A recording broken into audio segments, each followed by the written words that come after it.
After completing this lesson, you will know that minor deficiencies can lead to non-compliance with the MLC 2006, and know the possible consequences of not meeting the requirements of the MLC 2006.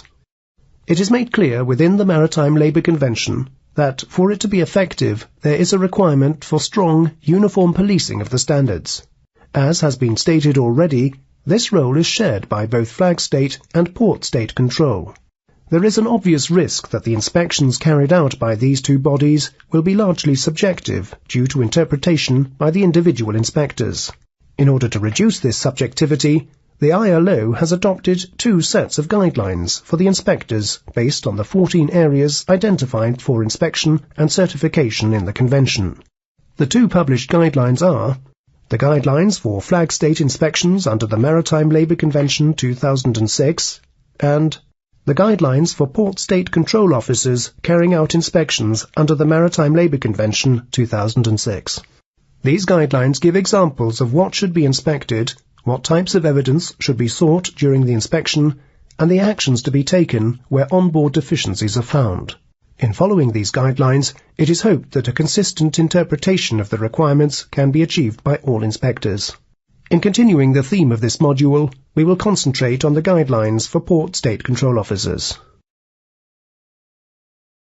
As was stated in an earlier lesson, if, when boarding a ship to carry out an inspection under the Convention, a port state control inspector is presented with a valid maritime labour certificate, complete with the appropriate declaration of maritime labour compliance, they should accept this as prima facie evidence of compliance. In such a case, no further detailed inspection should be necessary. If, however, an inspector is not satisfied with the certification, or they have sufficient reason to believe that the vessel does not comply with the requirements of the Convention, or they have received a complaint from a seafarer relating to a breach of the Convention, they may then carry out a more detailed inspection. Where onboard deficiencies are found during such an inspection, the actions taken by the inspector will depend on the severity of the deficiencies. There are certain actions that an inspector must take in the event of any deficiency being found.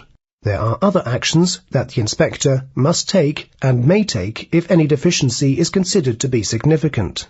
Minor deficiencies may be considered to be small failings in meeting the requirements of the MLC 2006, which may possibly occur even on a well-run ship.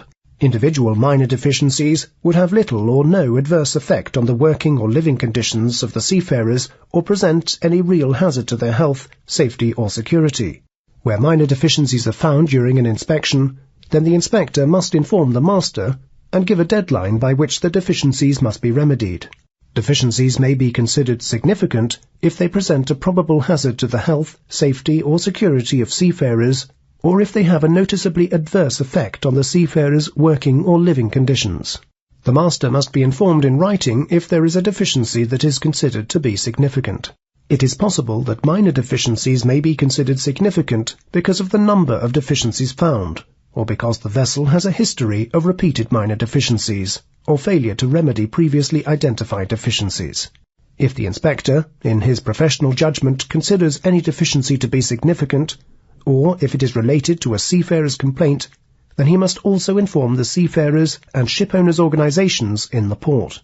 If the inspector does decide that there is a significant deficiency, or the deficiency relates to a complaint, then the flag state may also be notified. The relevant information relating to such incidents may also be forwarded to the competent authority in the vessel's next scheduled port of call. Significant or repeated deficiencies may constitute a non-conformance, which may be considered a serious or repeated breach of the requirements of the Convention. When serious or repeated breaches occur on board a vessel, then it would be failing to maintain ongoing compliance with the Convention.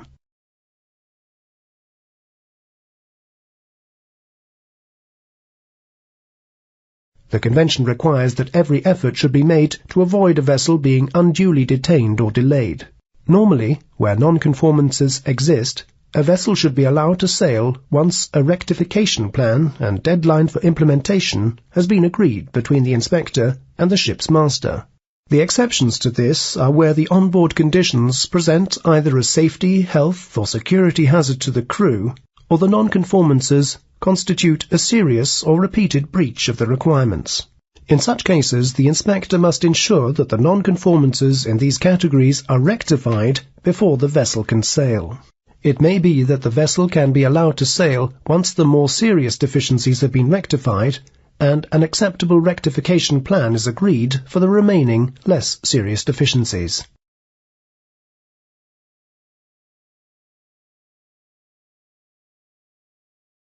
Here is a list of examples of some deficiencies which may be considered as requiring detention of a vessel by port state control authorities. The examples are taken from the ILO guidelines for port state control officers carrying out inspections under the Maritime Labour Convention 2006. The final decision as to whether or not detention is warranted will be made by the port state control inspector based on his professional judgment as to the significance of any non-conformances.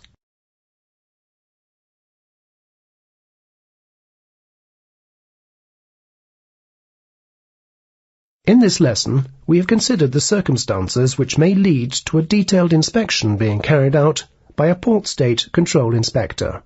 We have also considered the actions that may be taken by the inspector as a result of deficiencies being identified during a detailed inspection under the Convention. Before moving on to the assessment, you should complete the following self-test question.